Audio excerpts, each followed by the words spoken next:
Tea Party enjoyed enormous success following the election of President Obama in 2008, helping the Republicans to gain control of the House.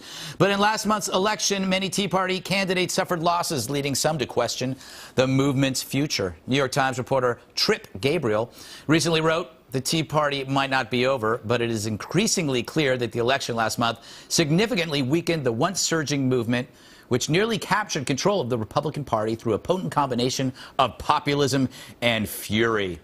Joining us now from Washington, Michelle Fields, a conservative political commentator, and here in studio, Cathy Areu, a contributing editor for the Washington Post magazine. So I go to Michelle first. Big surprise, the New York Times pronouncing once again that the Tea Party is dead.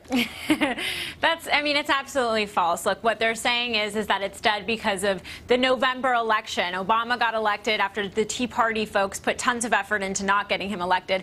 But actually, if anything, that's not a loss for the Tea Party. That was a loss for the Republican establishment because the Tea Party was never on board with Mitt Romney. Mitt Romney never embraced the Tea Party, so it wasn't a loss for the Tea Party.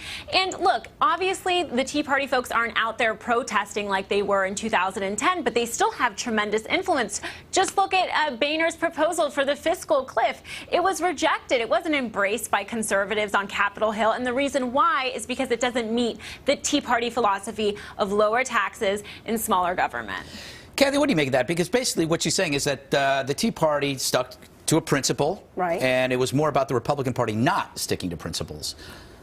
Well, the conservatives did not back Boehner and his Plan B. It wasn't the Tea Party. Actually, the Tea Party hasn't really been discussed much with the fiscal cliff.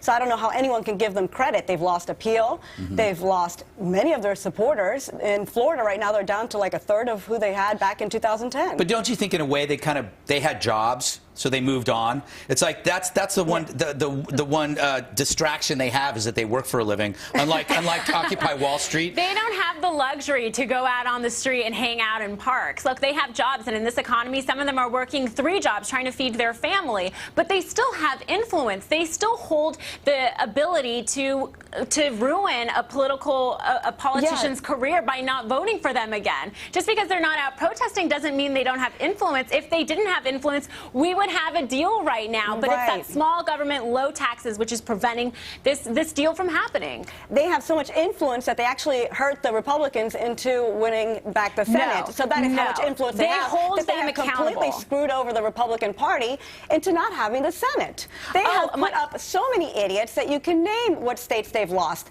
Reid is there, thank goodness, for a Tea Party opponent he had. Oh my gosh. No, absolutely not. They so the hold Republicans accountable. Okay. They hold Republicans accountable so they don't come to Capitol Hill, they don't come to D.C. and start raising taxes. They don't. They are killing the very party that they supposedly But wait a minute. This is you can't be weak and kill a party at the same time, Cathy. The New York Times is saying oh, look, they're on their way out. Meanwhile, they are controlling a party. Here's what I don't get. I'm saying they're losing influence. They are weakening, and I think that's what the article was about. They are losing their influence. They had it at a time. They were strong.